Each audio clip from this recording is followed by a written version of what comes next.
ओम सर्वमंगलमांगल्ये शिवे सर्वार्थ साधिके शरण्ये त्र्यंबके गौरी नारायणी नमोस्तुते। नमस्कार, स्वागत है आप। और आज हम उपस्थित हैं कन्या राशि वालों के लिए सूर्य का परिवर्तन क्या कुछ करने जा रहा है आपके लिए।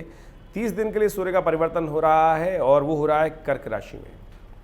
और कन्या राशि वालों, एक समझो, आपकी राशि के अनुसार से सूर्य आपके 12वें भाव के मालिक हैं, 12वें भाव के मालिक हैं और 11वें भाव में जा रहे हैं। 12वां भाव जुर्माने का भाव, 12वां भाव मोक्ष का भाव, 12वां भाव खर्चे का भाव।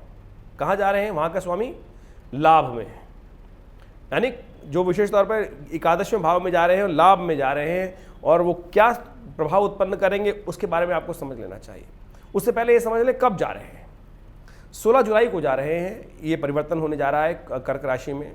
16 जुलाई के दिन ग्रहों का योगायोग, यानी 17 की जो से सूर्योदय से पहले पहले जो हो रहा है, इसलिए 16 जुलाई को हम बोल रहे हैं कि 17 की सुबह सूर्योदय से पहले 5:01 पर सूर्योदय उसके बाद होगा, तो इसलिए पुण्य उसी दिन रहेगा। रविवार का अवसर है उस दिन, और 17 अगस्त तक ये योग रहने वाला है। इसी बीच में मासिक 2 मास का परिवर्तन होगा और मलमास के बीच में पूरा योग पड़ने वाला है। इन संक्रांति, दोनों संक्रांति यानी कर्क और सिंह संक्रांति के बीच में जो महीना फंस गया है, वो विशेष तौर पर उस महीने में संक्रांति आई नहीं रही है, इसलिए उस मास के नाम का जो नाम है विशेष तौर पर वो मलमास कहा गया है कि मैल के रूप में मास है, अधिक मास है। विशेष तौर पर जिस महीने में संक्रांति नहीं आती उसको अधिक मास बोला जाता है। और ये योग जो बन रहा है वो आपकी राशि के अनुसार से कई प्रकार से अच्छा भी है और कई प्रकार से थोड़ा सावधानी भरने वाला भी है। तो ऐसे में आपको समझ लेना चाहिए कि आपके लिए ग्रहों का योग क्या कर रहा है। तो सबसे पहले बच्चों के बारे में बात करते हैं, ये योग क्या करने वाला है। सबसे पहले तो ये समझ लीजिए कि तिथि जिस प्रकार से पड़ रहा है वहीं पहले बात करते हैं कि रविवार के दिन योग पड़ रहा है। रविवार के दिन जब संक्रांति का योग पड़ता है तो ये हृदय नाम का योग बनाता है। यानी भगवान क्या करते हैं ना, देखिए सबसे पहले कुछ हमको योग जब बनते हैं तो योग ग्रहों के दृष्टिकोण से हमें समझने, रविवार के दिन संक्रांति, और ज्योतिष के दृष्टिकोण से कहा जाता है कि हृदय नाम के योग में कोई भी कार्य कर लें तो उसके पुण्य कई गुना अधिक बढ़ जाते हैं और कई प्रकार से लाभ के योग बन जाते हैं। थोड़ा सा एक पुण्य किया उसका साधारण प्रभाव है, लेकिन ऐसे शुभ योगों में कई काम कर लें तो उसका 100 गुना अधिक प्रभाव हो जाता है। तो जब जिस दिन ग्रहों का परिवर्तन हो रहा है उसी दिन जब हृदय नाम का योग बना हुआ है तो थोड़े से पुण्य कार्य उसी दिन कर लीजिए। पुण्य कार्यों का मतलब कोई बहुत बड़ा दान पुण्य नहीं होता है, आपकी सामर्थ्य तो अवश्य करने का प्रयास करें। कम से कम इतना तो कर ही सकते हैं कि आप गायत्री का मंत्र का पाठ कर लें, सूर्योदय से पहले उठकर भगवान सूर्य को अर्घ्य दे दें। एक लोटे में थोड़ा जल देकर भगवान सूर्य को अर्घ्य दे दीजिए, थोड़ा मीठा डाल लीजिए उसके अंदर। देखिए आपकी राशि के अनुसार से बहुत बढ़िया सुंदर परिवर्तन होगा और भगवान सूर्य के आशीर्वाद से आपके जीवन में कल्याण के योग बनेंगे। सूर्य हमारी राशि के अनुसार से हमारे पौराणिक दृष्टिकोण से प्रत्यक्ष देवता माने जाते हैं। चाहे आप चाहे चाहे ना चाहे, उनका दर्शन नित्य प्रति आपको होना ही है। और ये प्रत्यक्ष देवता है, सूर्य नारायण है, और इनका दर्शन करने से समस्त सृष्टि की संरचना चलती है। समस्त सृष्टि इसी कारण से विद्यमान है, इस बात को भी हमें समझना चाहिए। हमारा सोलर सिस्टम जो है, ये गैलेक्सी जो है, सोलर गैलेक्सी जो है, मिल्की वे, विशेष तौर पर सूर्य के कारण से ही बनी हुई है और वही सेंट्रलाइज उसकी पावर है। तो इसलिए हमारे यहाँ भगवान सूर्य को विशेष सूर्य नारायण के रूप में जाना जाता है और कहा जाता है भगवान विष्णु के समक्ष इनकी पूजा होनी चाहिए, इसलिए उनको प्रत्यक्ष देवता की संज्ञा दी जाती है। तो इसका लाभ अवश्य आपको लेने का प्रयास करना चाहिए इस सुंदर योग का। आप समझ लीजिए क्या कुछ होने के योग हैं। देखिए आपके सूर्य जो है वो 12 के भाव के मालिक हैं और 11वें भाव में, 11वें भाव में जा रहे हैं।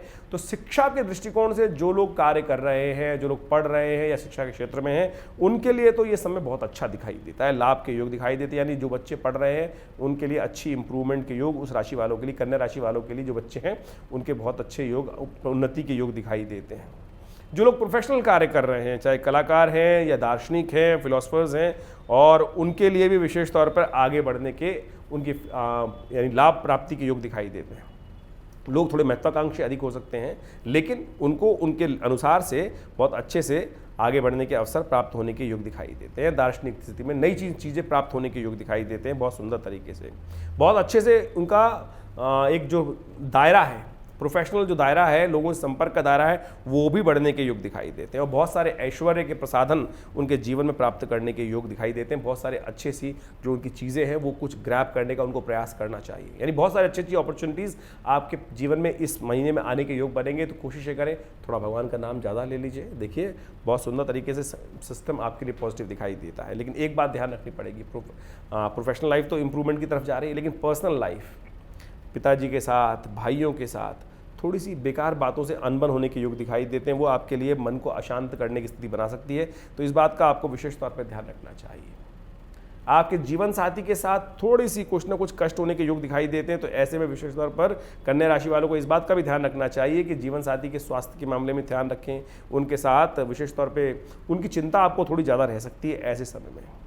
और एक बात और, आपकी कन्या राशि वालों के लिए एक्स्ट्रा मैरिटल अफेयर्स के योग भी बनते दिखाई दे रहे हैं और वहाँ पर कुछ ज़्यादा धन खर्च होने के योग दिखाई देते हैं। तो थोड़ा सावधान होकर रहिएगा, बेकार के चक्करों में धन उड़ाइएगा मत।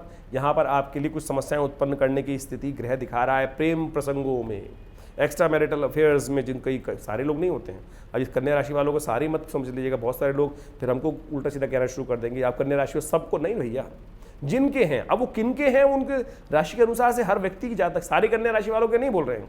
जिनकी कुंडली में शुक्र मंगल का योग है तो उनके लिए ऐसा योग बन सकता है कि खासतौर पर प्रेम विशेष तौर पर एक्स्ट्रा मैरिटल में कुछ ज़्यादा खर्च हो जाए, या प्रेम में जो लोग हैं उन पर खास, लेकिन उनको ध्यान रखना चाहिए। हमने ये बात इस बात पर बताई आपको। सरकार तौर पर आप जो लोग काम कर रहे हैं, जो लोग नौकरी करते हैं, आपके बॉसेस के साथ आपके संबंध अच्छे होने के योग दिखाई देते हैं। साथ साथ पे आपके लिए अच्छे योग बनते दिखाई दे रहे हैं। घूमने फिरने का कार्यक्रम बन सकता है, जल यात्रा के होने के योग दिखाई देते हैं, और खासतौर पे जल से आनंद की प्राप्ति के योग भी खासतौर पे दिखाई देते हैं। एक बात का ध्यान रखिएगा, आपके विचार अस्थिर ना हो।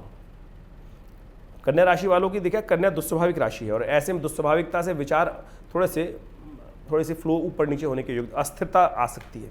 अस्थिर विचारों के कारण से आपकी सफलता में बाधा उत्पन्न हो सकती है। ऐसे में आपको विशेष तौर पर ध्यान रखना है कि अपने विचारों को स्थिर रखते हुए कार्य करने की जरूरत है। देखिए, ऐसे में अच्छी बात ये हो रही है कि बुध आपकी राशि के स्वामी जो है वो उदय हो गए हैं, ये आपके लिए अच्छा है। लेकिन कहा जाता है कि थोड़ी सी अस्थिर विचार हो सकते हैं, थोड़ा ध्यान रखते हुए कार्य करें। इसके लिए उपाय करने की जरूरत है आपको। एक उपाय हम आपको बताते हैं, आपकी राशि के अनुसार सबसे श्रेष्ठ उपाय जो रहेगा, बड़ा कल्याणकारी रहेगा।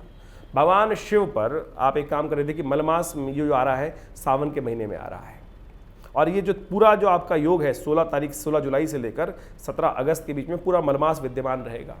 ये चतुर्दशी से योग शुरू होगा, सावन के मास की कृष्ण पक्ष की चतुर्दशी से, और फिर सावन मास की जो पूरा मलमास निकल जाने के उपरांत फिर जो पहली तिथि आएगी प्रतिपदा, शुक्ल पक्ष की प्रतिपदा, तब तक ये योग रहेगा।